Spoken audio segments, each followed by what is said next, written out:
fishing village where you can catch tilapia or St. Peter's fish and hito or catfish. We will provide you with fishing rods and bait, and you may choose to either have us cook your catch or you take them out with you on your way home.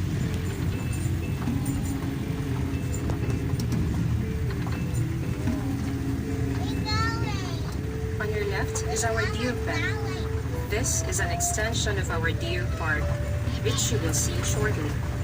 To your far right are our Vista cottages, our deluxe accommodations.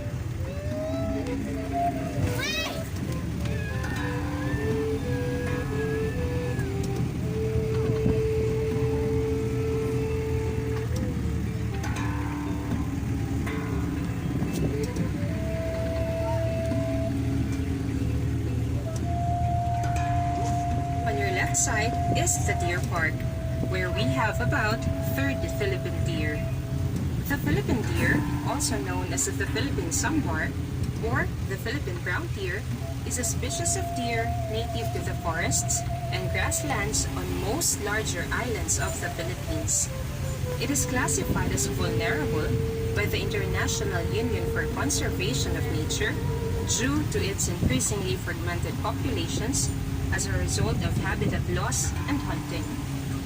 The Philippine deer is a medium-sized species, but generally much smaller than its cousin, the sambar deer. It is mostly even brown in color, with the exception of the underside of the tail, which is white. The antlers of the male are quite small, usually having a length of 20 to 40 cm or 7.9 to 15.7 inches.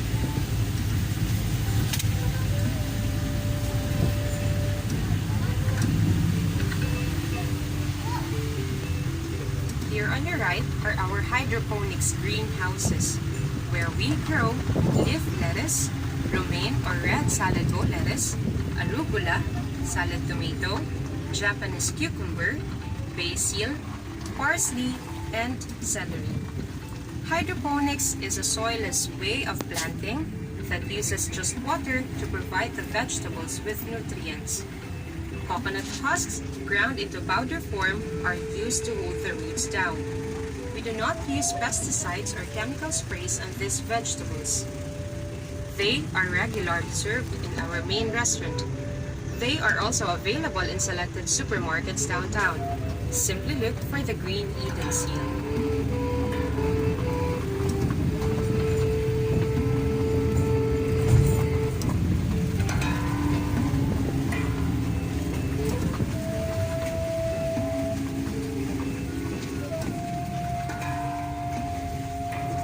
On your right are the holiday lodges. These accommodations are duplex-type deluxe cottages. Across the road on your left is a small, multi-level function area called Holiday Terraces, so named after its multiple terrace design.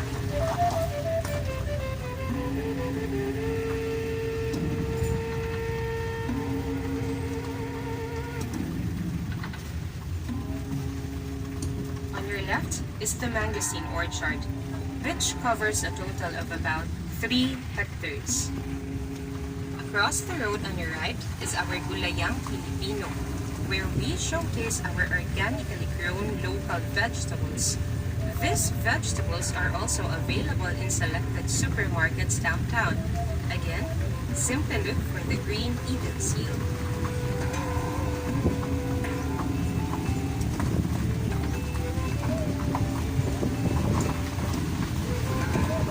We are now entering the flower garden, where we have over 100 different varieties of flowers.